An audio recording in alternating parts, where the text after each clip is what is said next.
우리는 다양한 사연들을 가지고 삶을 살아갑니다.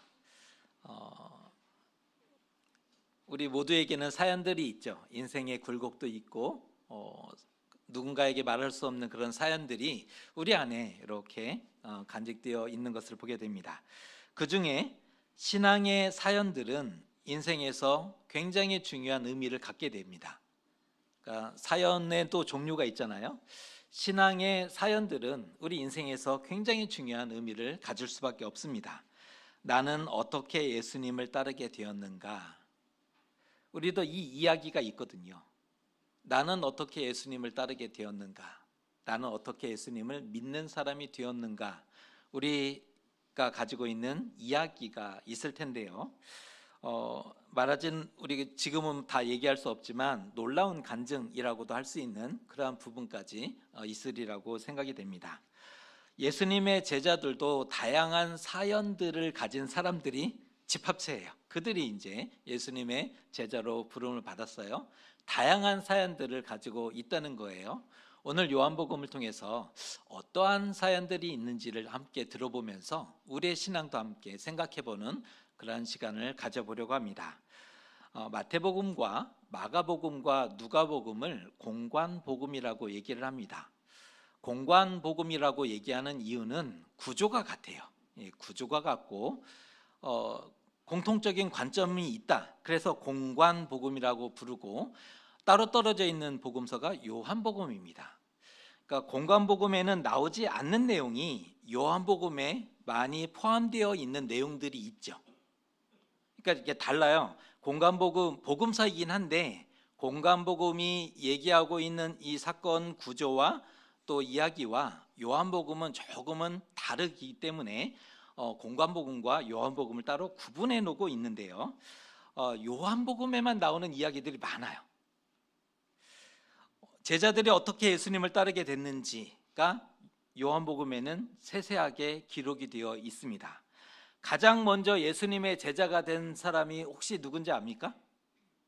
가장 먼저 예수님의 제자 중에 가장 먼저 예수님의 부름을 받고 제자가 된 인물이 누군가? 안드레이죠. 오늘 언급되고 있는 안드레가 예수님의 제자 중에 가장 먼저 부름 받았다, 이렇게 보시면 될 것 같아요. 그런데 그는 본래 세례 요한의 제자였다는 거예요. 원래는 세례 요한을 따르던 제자였다가 이후에 어떠한 계기를 통해 예수님을 따르는 제자가 되었다는 겁니다. 회개 세례를 선포했던 요한이 먼저 사역을 하고 있었죠. 회개 세례를 선포하고 가르침을 주었던 요한을 만나게 되었던 거예요. 그러면서 진실로 따를 만한 스승이다라고 안드레가 생각하고 스승님으로 섬기기로 결정을 한 겁니다. 예전에는 고대에는 선생님을 자신이 선택하는 경우가 많았거든요. 선생님이 부르는 경우보다 자신이 선생님 따르겠습니다 라고 이렇게 따르는 경우가 많았는데, 안드레는 세례 요한을 자신이 섬길 만한 스승이라 여기고 따르기로 하고 따르고 있었던 사람이었다는 거예요. 세례 요한을 따르면서 세례를 받으러 오는 많은 사람들을 안내합니다. 정숙해 주십시오. 줄을 쓰시면 좋겠습니다. 순서대로 세례를 받으셔야 이게 빠르게 진행될 수 있습니다. 이제 안내를 맡고 또 세례를 받도록 섬겼으며 세례 요한의 가르침을 받게 되죠. 또 사람들이 돌아간 다음에는 세례 요한 선생님이 얘기하는 가르침을 듣고 또 눈여겨 듣고 보고 느낄 거 아니겠습니까? 선생님은 종종 이런 얘기를 하셨죠. 나는 선지자 이사야의 말과 같이 주의 길을 곧게 하라고 광야에서 외치는 소리로다. 이런 얘기를 자주 들었어요. 세례 요한 선생님이 가르쳐 주는 거예요. 나는 광야에서 외치는 소리입니다. 이것을 가르침을 받았다는 거예요. 또 어느 날 이런 얘기를 하십니다. 내 뒤에 오는 사람이 있는데 나는 물로 세례를 베풀었거니와 그는 성령으로 세례를 베풀 것입니다. 굉장히 놀라운 이런 가르침도 어느 날 듣게 됐습니다. 성령 세례는 신적 권능에 해당되지 않습니까? 물 세례는 사람이 줄 수 있죠. 특별한 사람이 어떤 계기를 통해서 줄 수 있지만 성령 세례는 신적 권능에 해당되는 능력이기 때문인 거죠. 그러한 대단한 분이 이후에 오신다는 거예요. 세례 요한 선생님을 통해서 이것을 가르침을 받았다는 거죠.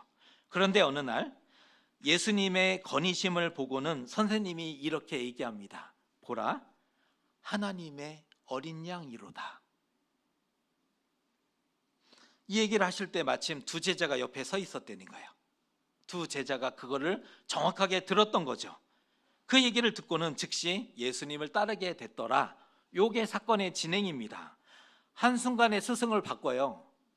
오늘 아침 먹을 때 선생님, 우리 선생님 오시면서 정말 이 일들 열심히 해보겠습니다 하고 아침밥 먹고 치웠는데 한낮에 예수님이 하나님의 어린 양이로다 이 얘기를 듣고는 두 제자가 선생님을 쌩한 다음에 예수님을 따르기 시작했다는 거예요. 왜냐하면 이유가 있어요. 이 두 제자에게도 이유가 있어요. 스승이었던 요한의 말씀과 가르침을 너무나 잘 배웠거든요. 스승인 요한의 가르침을 그동안 너무나 잘 배웠다는 거예요. 요한은 빛이 아니에요. 빛에 대하여 증언하는 사람이죠. 이걸 배웠어요. 요한은 빛이 아니다. 요한 선생님을 따르고 있지만 이 선생님은 빛이 아니다. 빛에 대해서 증언하는 사람이다. 그럼 빛이 왔다면 누구를 따라가야 될까요? 빛을 따라가는 게 맞죠. 내 뒤에 오시는 이가 나보다 앞선 것은 나보다 먼저 계심이라 라는 가르침을 받았어요. 요한 선생님이 그렇게 얘기했어요. 나보다 먼저 계신 분이 계시고 그분이 오실 것이다. 나는 그의 신발끈을 풀기도 감당하지 못하겠노라. 이런 가르침도 귀가 따갑게 배웠단 말이에요. 물론 의리가 없죠. 의리가 없는 거죠. 또 스승을 배신한 것처럼 보여요. 외적으로는 의리도 없고 이게 줏대도 없고 이렇게 쭉 갈 수도 있잖아요. 스승을 배신한 것처럼 보여질 수 있음에도 요한의 두 제자는 그들이 예수님을 따른 것은 스승의 가르침에 대한 바른 반응이고 순종이었어요. 그게 순종인 거예요. 요한을 끝까지 따라가는 게 순종이 아니라 그 가르침을 받았다면 바른 반응을 해야 될 거 아니에요. 바른 삶을 살아내야 되잖아요. 순종이라는 걸 해야 되잖아요. 이 두 제자는 그 일들을 지금 하고 있다는 겁니다. 그들이 가서 예수님 계신 곳을 물어요. 선생님, 어디 계십니까? 그랬더니 예수께서 얘기하세요. 와서 보라. 그랬더니 예수님 계신 곳을 보고 그 시로부터 따르기 시작했더라라고 성경은 언급하고 있습니다. 그 중에 한 사람의 이름이 언급되는데 그 이름이 바로 안드레였던 거죠. 안드레는 예수님을 만나고 나서 여느 스승과는 다른 분임을 깨닫게 돼요. 사람 스승과는 예수님은 다른 분이다라는 것을 느끼게 되고 마음으로 깨닫게 되었다는 거예요. 가슴이 뜨거워져서 그가 자기 형을 찾아가지 않습니까? 그 장면이 41절입니다. 읽어드립니다. 그가 먼저 자기의 형제 시몬을 찾아 말하되 우리가 메시아를 만났다 하고, 이 장면에서 굉장히 중요한 부분은 전에 없던 감정과 믿음이 지금 그에게 있다는 거예요. 전에 없던 감정과 전에 없던 믿음이 지금 그에게는 있게 되었다는 겁니다. 앞서 그가 세례 요한을 스승으로 섬겼을 때는 형제 시몬을 찾아가서 내가 선지자를 만났다, 따를 만한 스승을 만났다 전하거나 자랑하지 않죠. 세례 요한을 섬길 때는 형을 찾아가서 내가 선지자를 만났어, 형 따를 만한 스승을 만났어 라고 전도하지 않아요. 자랑하지 않아요. 그 안에 자신이 그렇게 행동할 만한 확신과 열정이 아직은 없었던 거죠. 그런 확신과 열정과 믿음이 세례 요한을 따를 때는 아직은 없었다는 거예요. 하지만 이번엔 다르죠. 예수님이 자기의 영혼을 새롭게 하심을 느꼈어요. 이게 다른 거예요. 내 영혼을 새롭게 하심을 이게 느낌이 있었다는 거예요. 이에 형을 찾아가죠. 그냥 만나게 돼서 형, 내가 이게 아니라 일부러 시간을 내서 찾아가서 내가 메시아를 만났다. 그분이 그리스도이시다. 라고 전하는 것을 보게 됩니다. 안드레는 거기서 멈추지 않아요. 굉장히 그 안에 뭔가 확신이 있었다는 거죠. 거기서 멈추지 않고 아예 시몬을 예수님께 데리고 와요. 손을 잡고 예수님께 데리고 와서 예수님을 만나도록 적극적으로 돕고 있어요. 이게 안드레가 한 거예요. 예수님을 만날 수 있도록 찾아가서 데리고 와서 예수님을 만나도록 적극 돕는 일을 하게 됩니다. 덕분에 지금까지는 요한의 아들 시몬으로 살아왔어요. 그런데 이제는 반석 베드로가 됩니다. 게바라는 아람어가 나오는데 번역하면 반석이잖아요. 이 베드로의 반석 위에 나중에 신앙 고백 위에 교회가 세워지는 기적과 역사가 나타나는 거죠. 이전까지는 요한의 아들 시몬으로 살았어요. 어부로. 그런데 이제는 바뀌어졌어요. 반석이 됩니다. 그리고 베드로라고 이후로는 지속적으로 불려지는 것을 볼 수가 있죠. 또한 이튿날 예수께서 갈릴리로 나가시는 중에 빌립을 만났는데 이번에는 예수께서 직접 빌립에게 나를 따르라 라고 귀에 들려주세요. 말씀을 하세요. 빌립은 예수님의 부름을 직접적으로 받은 인물이 되죠. 성경 제자들이 있지만 예수님의 직접적인 부름을 받은 사람이 지금 빌립으로 나타나고 있어요. 그 즉시 예수님을 따르는 사람이 됩니다. 예수님께 직접 부름 받은 빌립은 예수님을 만나고 사람이 달라져요. 그 역시 자신의 내면에 형용할 수 없는 어떤 변화가 일어났음을 직감하게 되죠. 그래서 이 빌립이 친구 나다나엘을 찾아가요. 오늘 그 말씀에서 찾아간다는 이 단어가 계속적으로 반복이 되는데 예수님을 만나서 그 내면에 어떤 형용할 수 없는 변화를 경험한 사람들은 찾아가요. 빌립은 친구 나다나엘을 찾아가요. 예수님 만나고 가장 먼저 친구가 생각났던 거예요. 빌립은 찾아가서 45절에 이렇게 표현하죠. 우리 같이 한번 읽어봅니다.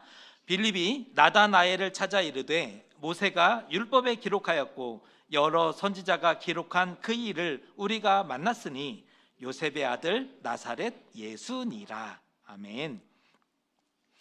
친구를 찾아가서 친구여 이러면서 말을 전하는 거예요.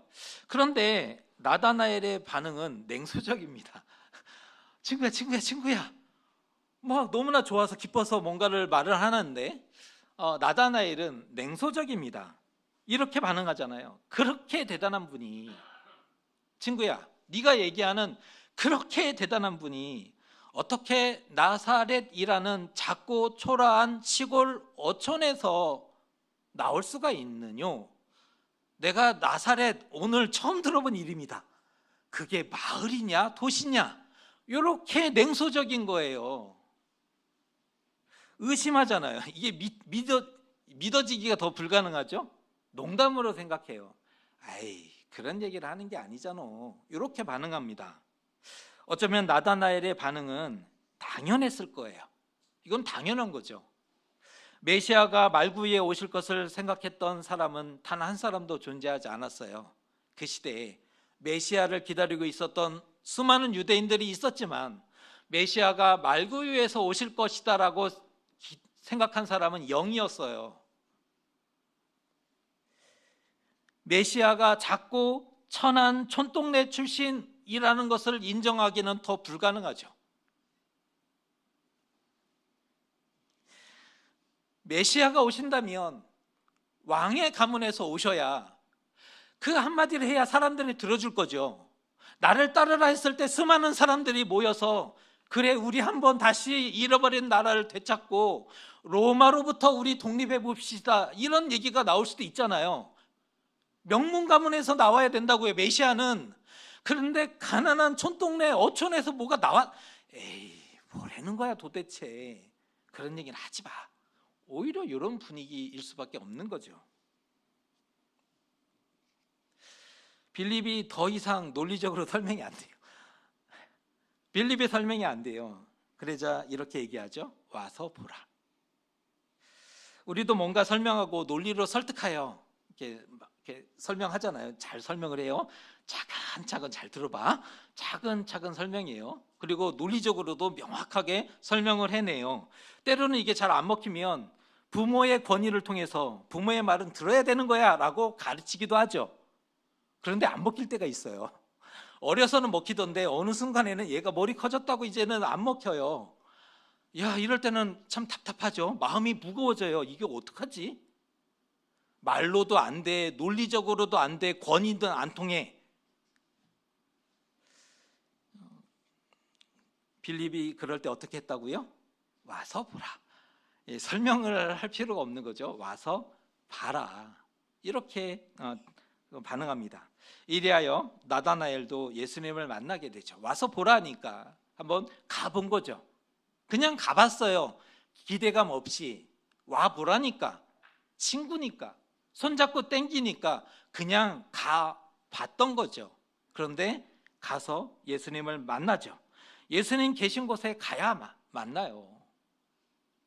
말로, 논리적으로 맞는 말이지만 받아들여주기 어려운 게 많아요. 신앙에서는 그걸 어떻게 믿으라고.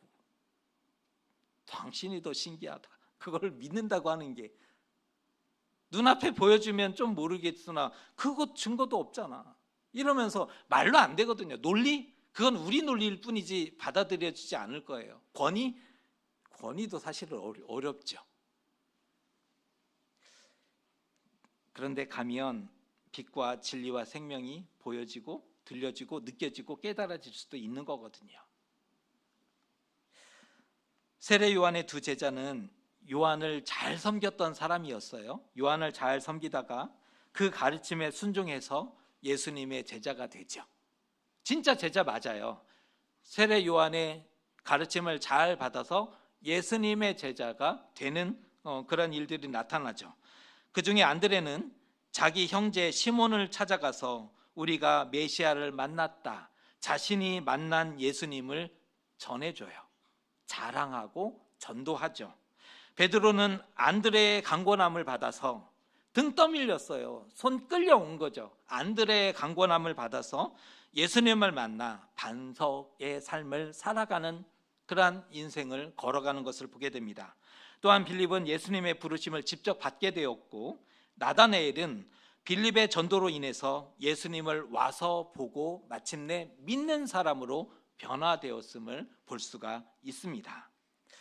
예수님을 따르는 데에는 다양한 부르심이 있어요. 예수님을 따르는 데에는 다양한 사연들이 존재합니다. 예수님을 따르는 데에는 다양한 계기들이 주어지기도 해요. 다양한 계기들을 통해서 그리고 예수님을 만나는 그런 과정 가운데 들어가는 사람들이 있다는 거예요. 다 달라요. 나와 다르다는 거예요. 나와 다를 수 있어요. 누구나 다 그 길을 가는 건 아닙니다. 사연들이 다 존재하는 거죠. 새해를 시작하면서 우리는 기대하고 기도하고 있어요. 아주 특별하고 은혜로운 한 해가 되기를. 적어도 믿는 사람들은 그런 기대가 있어요. 올 한 해가 정말 특별했으면 좋겠다. 올 한 해가 은혜 받는, 여기서 은혜는 뭐 기도의 응답과 이런 것들이 있겠죠. 은혜 받는 특별한 한 해가 되었으면 좋겠다라는 그런 기도를 하고 있을 겁니다. 그런데 이 시점에서 나는 어떻게 예수님을 따르게 되었는가를 되새겨 보는 것, 기억해 보는 것이 한 해를 영적으로 시작하는 중요한 출발점이 될 수 있다는 거예요. 나는 어떻게 예수님을 따르게 되었는가? 그것을 되새길 때 우리 마음이 다시 새로워져요. 따뜻해져요. 한번 되새겨 보세요. 나는 어떻게 예수님을 만나게 되었는가를 돌아보면 하나님의 손이 보여요. 지금은 안 보이는데 하나님이 그때 어떻게 인도하셨는지가 보여져요. 그때 누구를 통해서 이런 계기로 나는 이러한 하나님의 도우심을 통해 예수님을 만나게 되었구나. 이 간증들이 있는 거죠. 우리는 어떤 가르침과 배움을 통해서 예수님을 만나셨습니까? 부모를 통해서 예수님을 만나셨습니까? 그렇다면 부모님께 감사해야죠. 누군가는 믿음의 부모를 간절히 그러나 주어지지 않는 사람도 있어요. 그런데 부모님을 통해서 믿음을 배웠어요. 이거는 놀라운 은혜죠. 가족의 지지와 응원을 통해서 믿음을 배우셨습니까? 자녀가 먼저 믿고 부모님이 후에 복음을 소개받으셨어요? 교회를 다니게 되셨어요? 가족의 도움을 통해서 믿음을 배웠고 들었고 예수님을 믿게 되었다면 이 가족은 나에게 굉장히 고마운 은인들입니다. 가족은 당연히 그래야 된다고요? 아니죠. 가족이라고 해서 당연히 그래야 되는 것은 있지 않아요. 은혜인 거예요.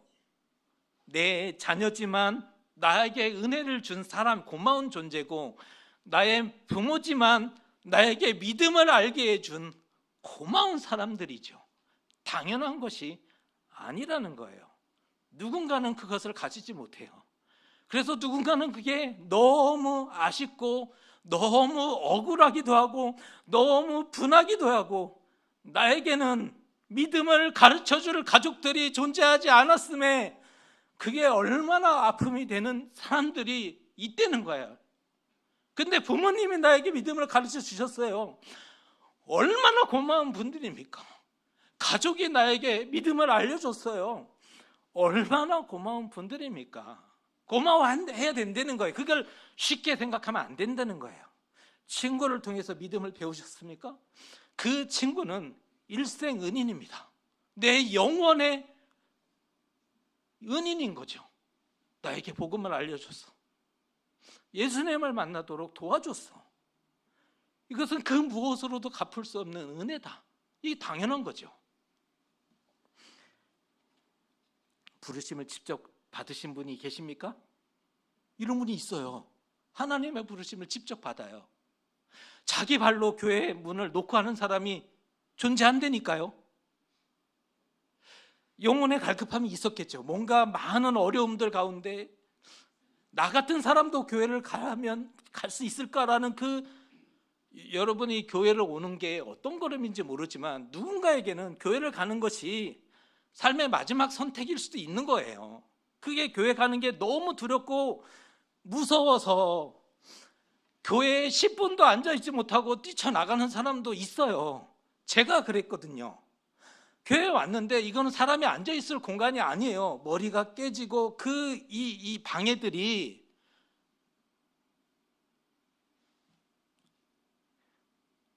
우리 중에도 누군가는 하나님의 부르심을 직접 받은 사람이 있을 거예요. 어떤 계기를 통해서 스스로 뚜벅뚜벅 이 교회 문을 놓고 하고 들어가. 무엇이 기도인지 모릅니다. 무엇이 말씀인지 모릅니다. 그러나 하나님이 살아계신다면, 살려주시면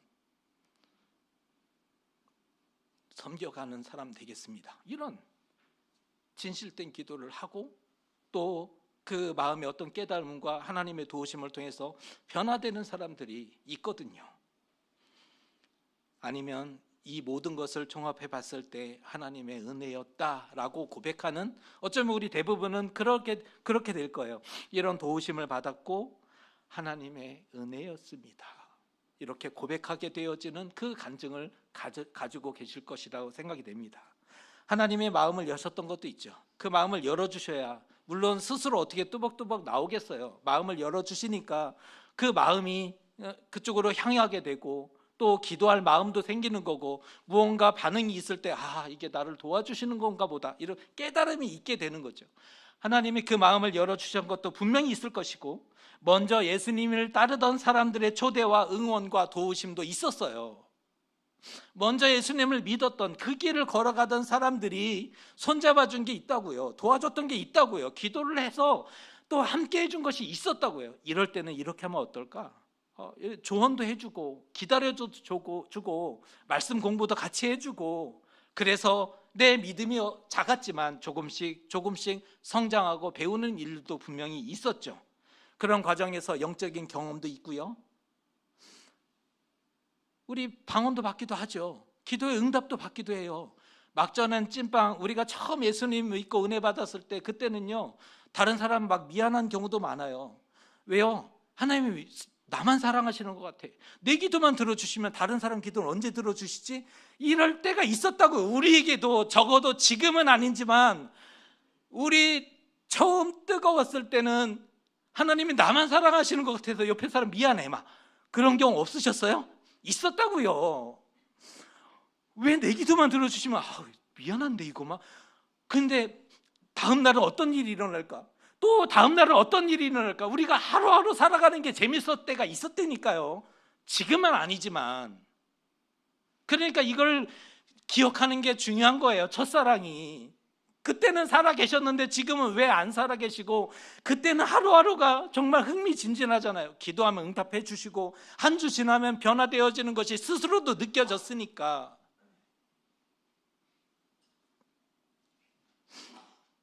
지금 중요한 것은, 이 얘기를 하는 이유가, 지금 중요한 것은 예수님을 바르게 따라가는 사람이 되고 있어야 된다는 거예요.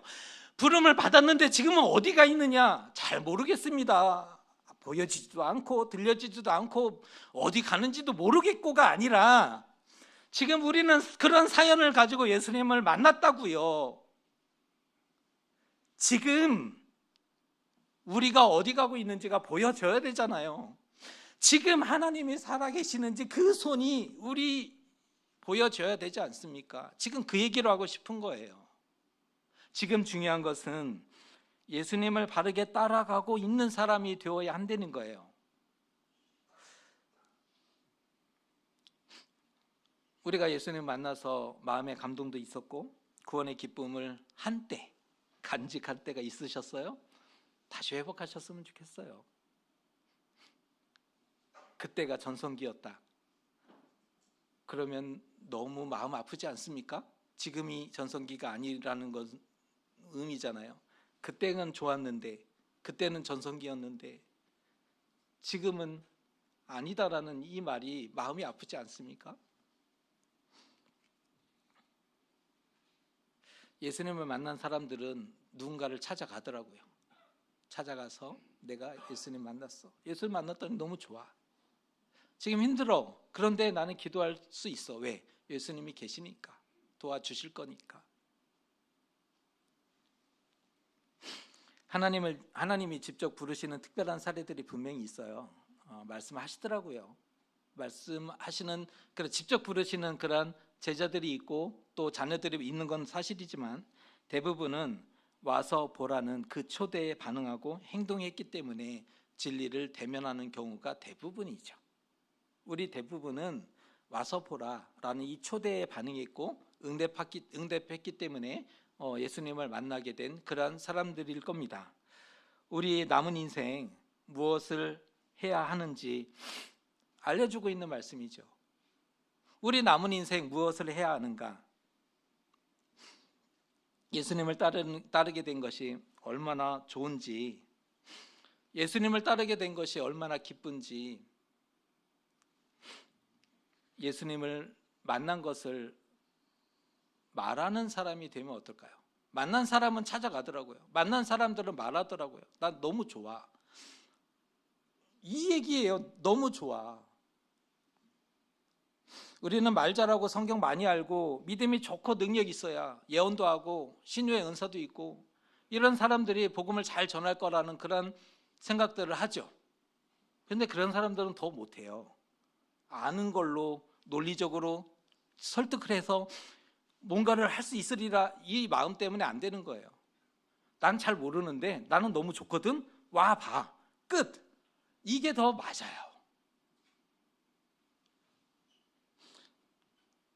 실제로는 내가 메시아를 만났다, 예수님 만난 게 너무 좋더라, 나 기도할 수 있어도 너무 든든해, 이 초대와 자랑하는 것, 이것으로 충분합니다. 어둠이 세상을 가리우고 있어요. 점점 우리가 살아가는 시대가 힘들어요. 우리 다음 자녀 세대들은 더 영적으로 힘든 시대를 살아가야 할 거예요. 창조 이전에 혼돈으로 돌아가는 것처럼 보여져요. 이게 뭐 진리는 이제는 관심도 없고 세상이 이제 더 화려하니까. 그럴지라도 우리에게 가장 필요한 것은, 이때 필요한 것은 우리가 빛을 바르게 바라보고 빛을 바르게 따라가는 그러한 걸음일 거예요. 그럴수록 어두울수록 빛이 더 필요하니까. 세례 요한은 가장 크고 위대합니다. 여자가 낳은 자 중에 세례 요한보다 큰 자가 존재하지 않을 거예요. 창조 이후로 세례 요한은 가장 큰 사람이에요. 그러나 빛은 아니죠. 새로운 출애굽을 증거하는 사람이에요. 새로운 출애굽이 있다, 새로운 하나님 나라가 도래한다, 이 얘기죠. 새로운 출애굽을 준비하는 사람이지만 빛은 아니에요. 세례 요한은 오직 예수님이 하나님의 어린 양이시고 하나님의 어린 양이시기 때문에 우리에게 길과 진리가 생명이 되시는 거죠. 그것을 안다면 우리 예수님이라는 이 진리를 포기하지 마셨으면 좋겠어요. 예수님, 믿음, 구원. 요한복음을 통과하면 우리가 요게 남을 거예요. 요한복음을 다 통과한 다음에 예수님, 믿음, 구원, 이 남게 될 거예요. 말씀이신, 요한복음 1장 1절이 말씀으로 시작하잖아요. 말씀이신 예수님이, 이 창조 이전부터 계셨던, 선재하셨던 하나님, 예수님을 믿음으로 구원받는다. 요한복음이 이것을 우리에게 전해주고 있는데요. 우리 이 믿음 흔들리지 마셨으면 좋겠어요. 우리는 왜 이 땅을 살고 있는가? 제가 정답을 알려드릴게요. 예수님을 따르도록. 우리는 왜 이 땅을 살고 있느냐? 예수님을 따르도록.